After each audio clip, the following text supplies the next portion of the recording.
Hello, this is Diane with Diane's BlueHeartsAndButterflies.com, and I found a lot of really great ideas on the internet that I wanted to try, and so I created a make and take class that was concentrating on techniques that had to do with diagonals. And so this is one of the cards. It's called a triple point card, and I saw this made by Jan Brown, and I used products that I already had and kind of modified it a little bit, but I wanted to go through it with you. The one card that she had made was a lot bigger, but she did have sizes down, and so I used that to modify. So I did use some old Designer Series paper, but I used Thoughtful Expressions stamp set. I used the Stylish Shapes for the stitch circle dies. This is an old retired Darling Doily Thinlits die that I had. There's other circle type dies that are available that you could use. And then I used a deckled circle for the piece in the back. Those are the dies and a stamp set that I used. And then I'll go over, and I also used the brushed brass butterflies, but you could also use the bees if you wanted. There's some little bee trinkets that you could use. And then I'll go through these. I do have the measurements, dimensions for this over on my blog at dianesblueheartsandbutterflies.com, and you can check that out there, as well as see some other projects that I made and the links to the videos. I'll just kind of go over these here with you. So the base cardstock is 11 inches by 5.5. You're going to score that at 5.5. So it makes a square card. So you either need to get a larger size envelope. I found these that were larger so that I could mail it and it wouldn't cost the extra, except for a large envelope. But if you make an envelope that is square, it will cost more to mail it for a square envelope. Or you can just make the card and give it to someone.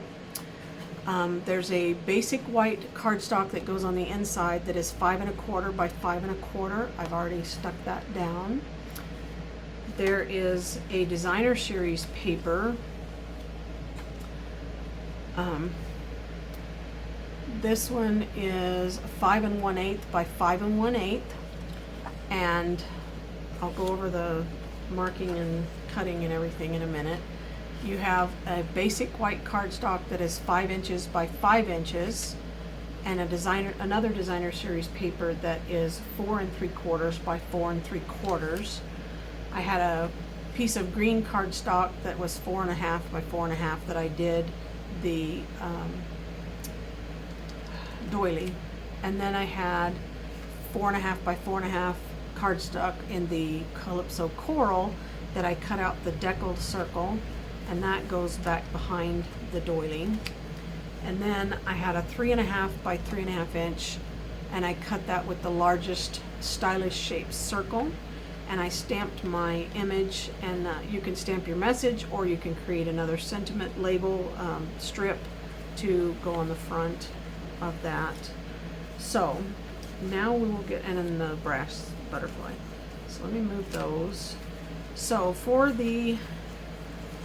we've got the one that we do not cut, the largest white one. You do not cut it or mark it or anything. It just goes on the inside. Then this largest Designer Series paper, you're going to want to mark that at the center of the bottom, which actually on this one is 2 9/16. But she shared a tip that was really great.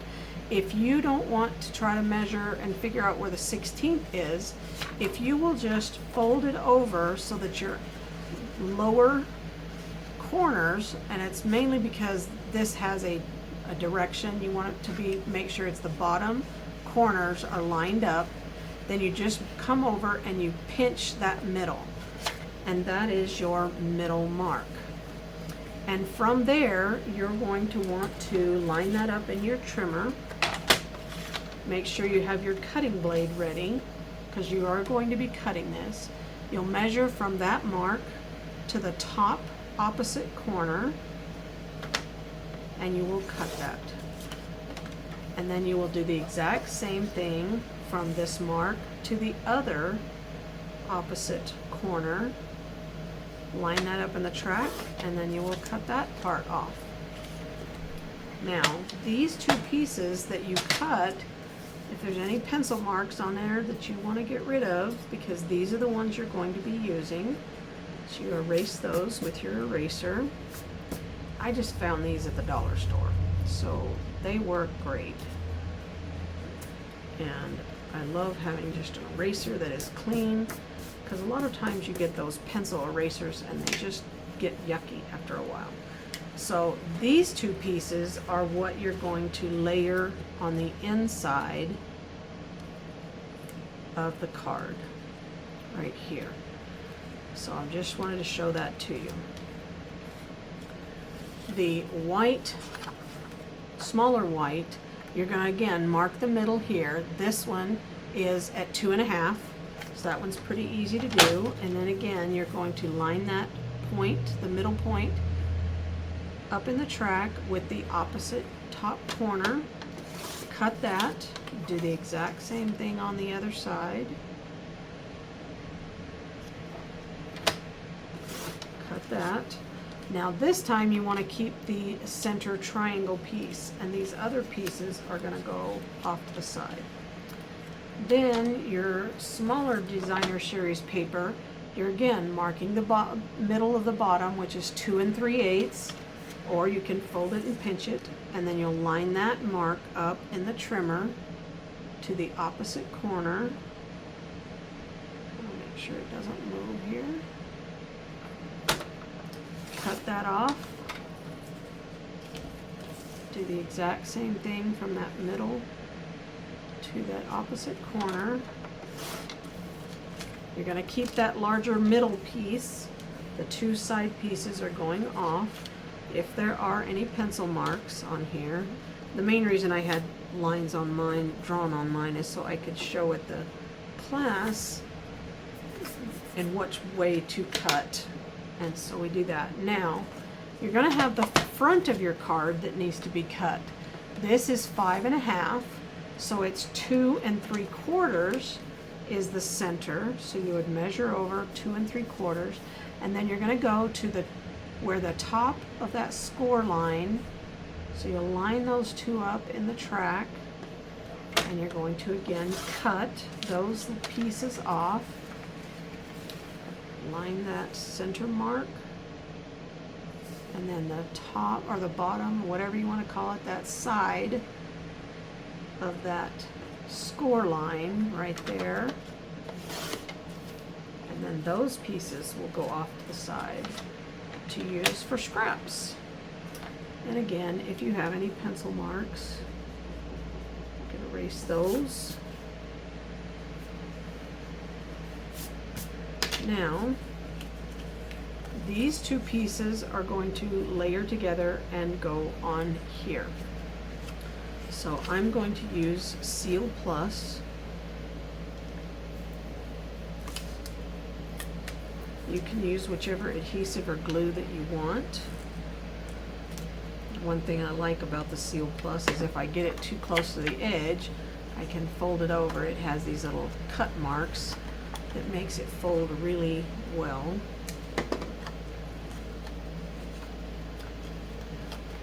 So I'm going to layer, got some more glue. Layer this one over the white. So I kind of hold it up, find where it's kind of an even around the sides. And then you'll do that layer again. Oh, those aren't scrapped now that I think about it. Those are what creates the little triple corner, triple points, whatever you call it. I'll get those out here in just a sec.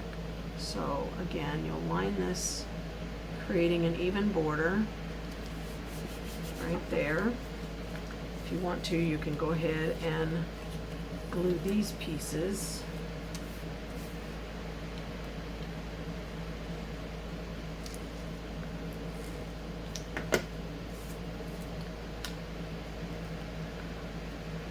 folding that extra over. I'm creating a little bit of a border here.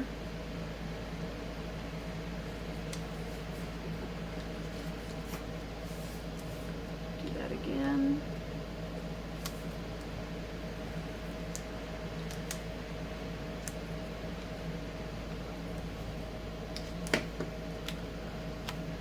Folding over the part that's hanging over.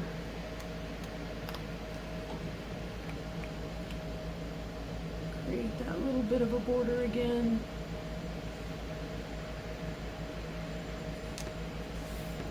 Where it comes together. And then that folds over.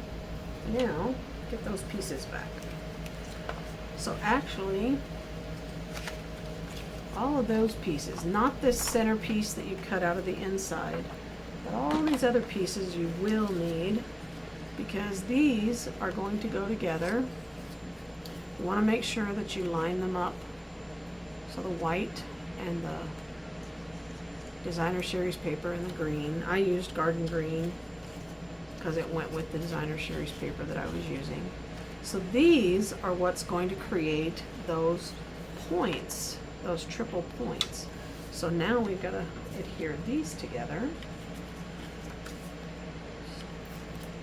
Put some adhesive.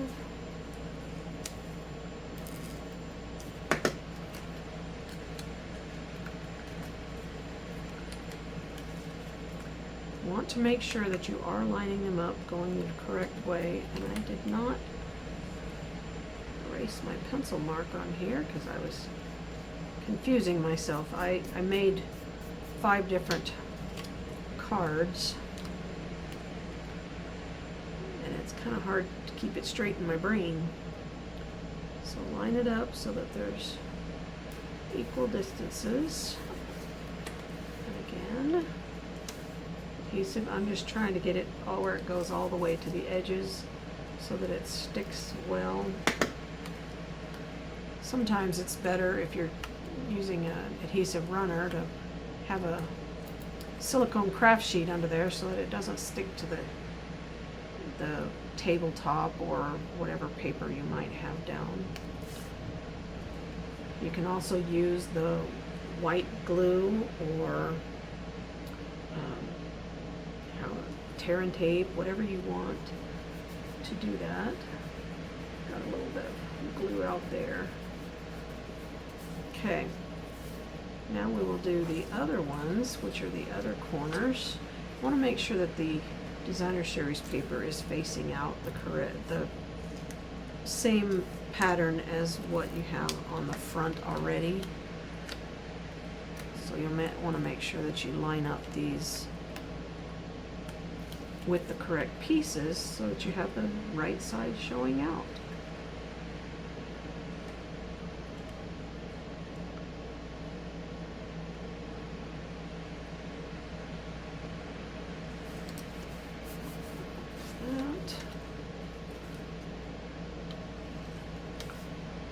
And she had several of these that she was showing for so many different occasions.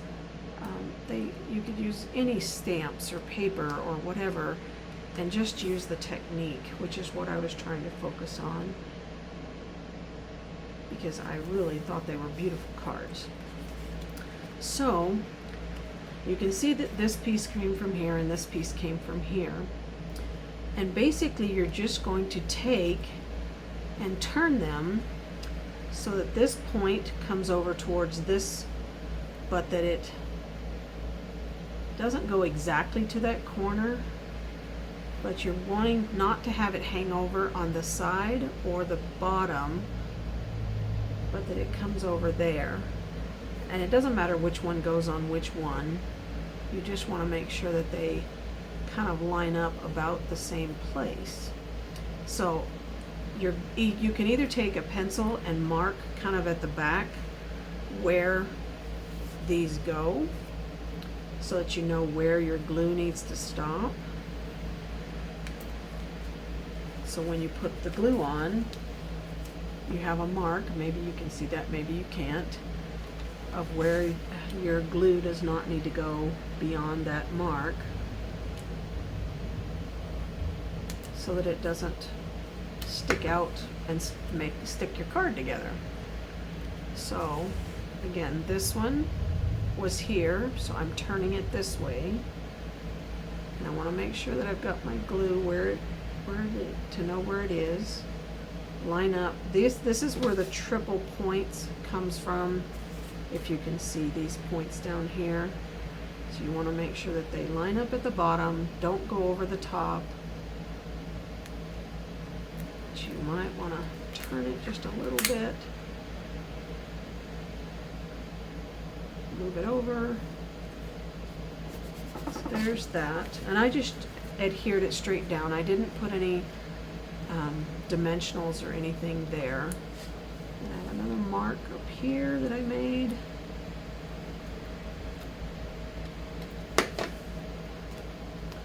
And then I'm going to want to kind of line that up about equal distance.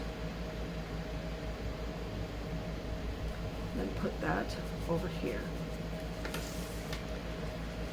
And then I just adhered this, and you can use white glue dots, adhesive runner, whatever you want to adhere this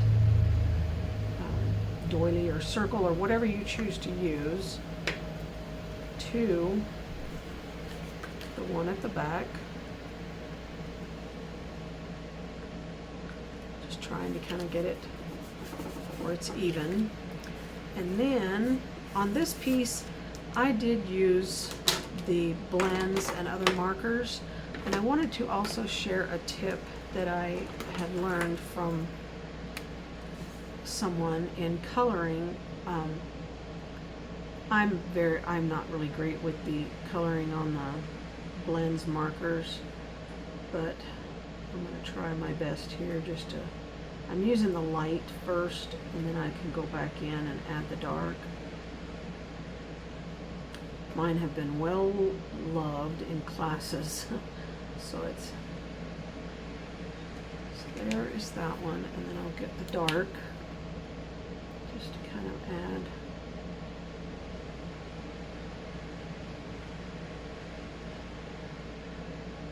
some shading.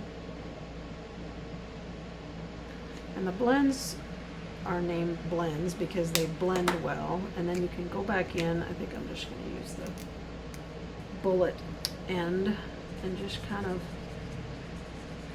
blend those two colors together.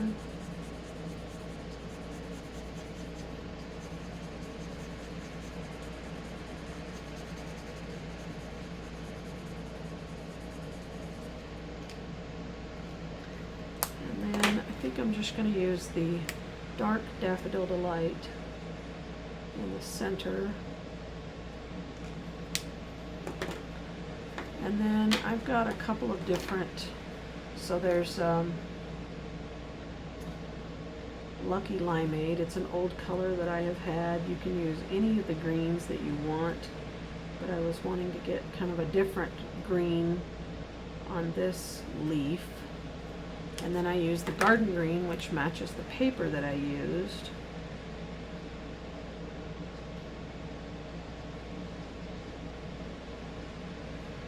On the larger leaves.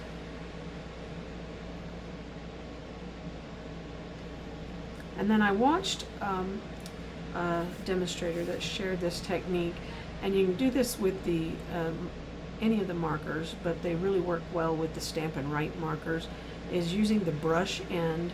You use the lid to kind of create a flick, and it works a lot better up close. You may not be able to see on the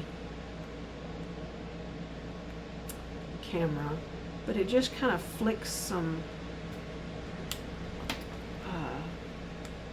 just little specks of the color onto this to create kind of another dimension to that. Let me grab the Calypso Coral. I'm just trying to use some of the same colors that I have, and it's this flicking that creates kind of a spray, if you will. I don't know if you can, if the camera kind of picks that up, but it really creates a neat little trick to that. And you can either use dimensionals to adhere this, or just use glue or whatever. I'm gonna use some dimensionals on the back.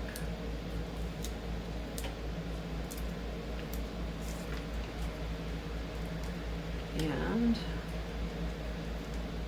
put that on top of my doily piece. And then I don't want there to be too much depth to this, so I'm just going to use glue runner. You could use tear and tape, white glue, whatever, to the center of that. And then I'm going to line that up kind of centered over here, so that shows all my points sticking out.